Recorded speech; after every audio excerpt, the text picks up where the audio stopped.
What is up YouTube, and welcome to this Game of Thrones video. So that was one hell of a finale. You can check out my finale video on my channel as well, which that was just mind-melting. I absolutely loved the finale. I like the fact that they slowed it down at the end there and we got the characterization that we really wanted and deserved. We saw reunions aplenty.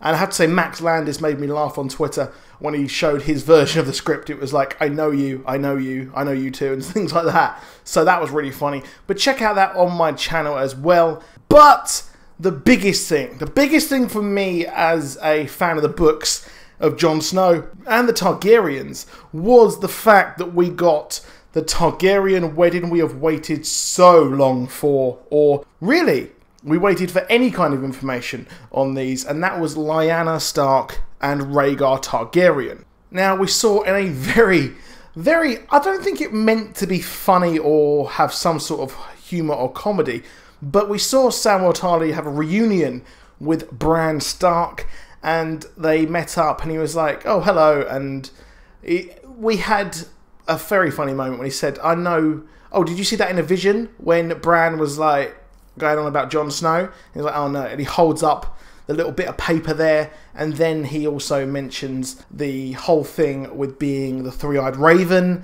and then Sam's just like, yeah, I don't know what that is.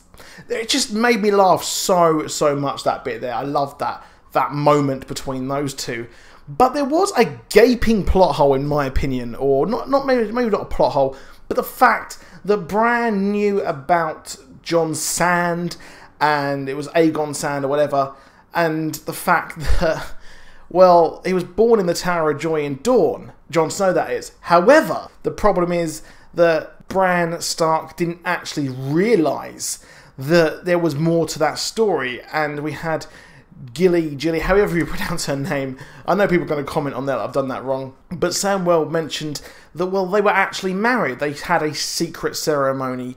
And, well, what the hell? Why would Bran not actually know about that? Why would Bran not kind of look more into the story of Rhaegar Targaryen? Would he not look and see, oh, wait, I need to see who these people are? Who was the one who married my aunt? Who really was he as a person? I guess Bran was blinded by the fact that people thought he was a dick for abducting Lyanna. Abducting in a loose term there, because now we know that they were married in possibly one of the most beautiful scenes in Game of Thrones. The two characters truly did love each other, and I have a video as well on my channel where I discuss the fact that Robert Baratheon may have actually lied about Lyanna being properly abducted, and perhaps she told him that I'm going to run off. But in that video, before this episode, I mentioned that the fact that the marriage would cement that, the whole marriage there, and the marriage did happen, and we got that, and I loved the fact that they were tying the ribbons over each other, and it was a secret ceremony. Just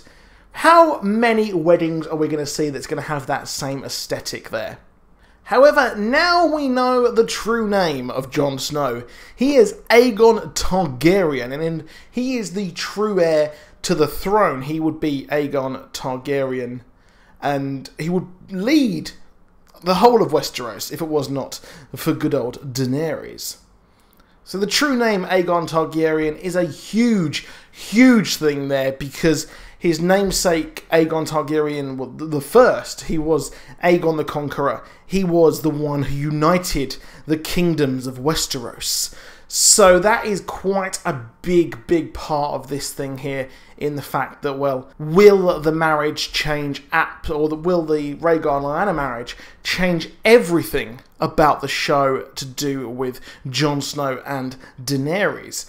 And it's not looking good, really, for their relationship, as their relationship was mirrored by the whole thing going on previously. While we had the marriage, we had the green site, the vision there, and it was mirrored by the hashtag boat sex, which I have to say, Kit Harington got a nice butt. No, I'm sorry, I had to say that out there. It's not bad. But moving on from that objectification of our King Aegon, the name is, like I said, a big thing, and it is a huge kind of moniker to have, as he will move on and unite the kingdoms against the threat, which is what he is doing now. He's united the enemies of, well, everyone to take on that. So he's lived up to his namesake there, even if he didn't actually know it. And having that name will change will change him. He knows his name is Jon Snow. He'll have the name Aegon Targaryen. He's not a bastard. He has a proper name. And, well, he's going to probably want to live up to that even more so than he already has done. But the biggest thing here between these two, which will drive a wedge between the two star-crossed lovers, is the fact that they're related. And he banged his auntie there. So having this incest relationship is not going to go down well, I don't think. The minute they realise, when they're told, I expect there will be a bit of a delay in them being told, perhaps. I'm not too sure how long into Season 8, but the Season 8 leaks seem to hint that it might happen in the first few episodes, but I'm not sure how much I can really take those as fact, to be honest. But the fact is that they are related, and he is ahead of her in the throne. And Aemon Targaryen did say that, well, it's a terrible thing that a Targaryen is alone in the world, but she's not alone anymore. And I'm not too sure how much this relationship will actually go down. Obviously, she's not the true heir, and her whole thing has been that she is the true, well, ruler of Westeros. So will she actually go forward and kind of take him on and kill him, or will she kind of step back? And I can't really see her stepping back, to be honest, but that will change that big dynamic there. Now, Jon Snow being the true heir is a big thing. Like I said, his namesake was the unifier of everything that has happened so far and left a huge, huge legacy upon everything. And it seems like this war that is coming, is he destined to die, or will he survive and unite absolutely everything? Which I think is more than likely to happen, but there will be a huge wedge between poor old Daenerys and Jon Snow, I think, later on, once he realises who he really, really is. And the interesting part here is the fact that he is a Targaryen. Now, the big thing here is that, well, they are related, and the fact that Daenerys can't actually have any children. But I would predict here that the two will actually have a child, because, well, it does make complete sense that they will birth maybe the new heir to the Targaryen reign, and that child may be the only one who actually survives at the end with a couple of people and sits upon the throne. Now, I think that what we're going to get here is a combination. So you've got Jon Snow, who previously died and came back to life, and then we've also got the fact that he is a Targaryen, and the witch, kind of Dothraki woman, Miri did actually say that only death can pay for life.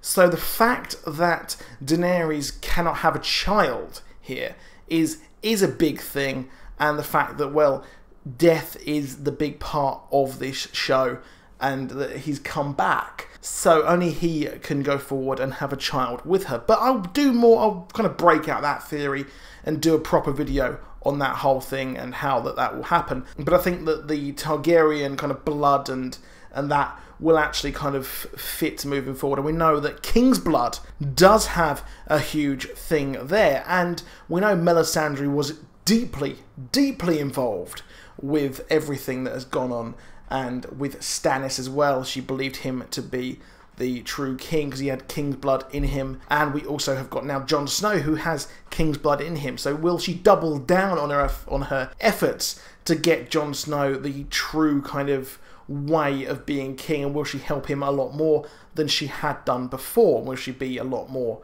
kind of into this? But I think that fundamentally this will change. All of the relationships will change here between the two of them, and it will have a very direwolf effect on their relationship moving forward. And will the alliance probably crack as well? I don't think the fans want to see them fight. I think that a lot of people want them to actually have a life together and live happily ever after, but I can't really see that happening, to be honest. However, that is it for this video. Please do drop a like, please do subscribe. Moving forward as well, we will be doing Game of Thrones videos every other day, as opposed to daily, what we've done pretty much for the last month, to be honest. And as we move forward, I'll cover the book as well, but we will be having more Game of Thrones videos, just not as often as we have done previously. But that is it for this video. Please drop a like, please subscribe, and I'll see you soon. Goodbye.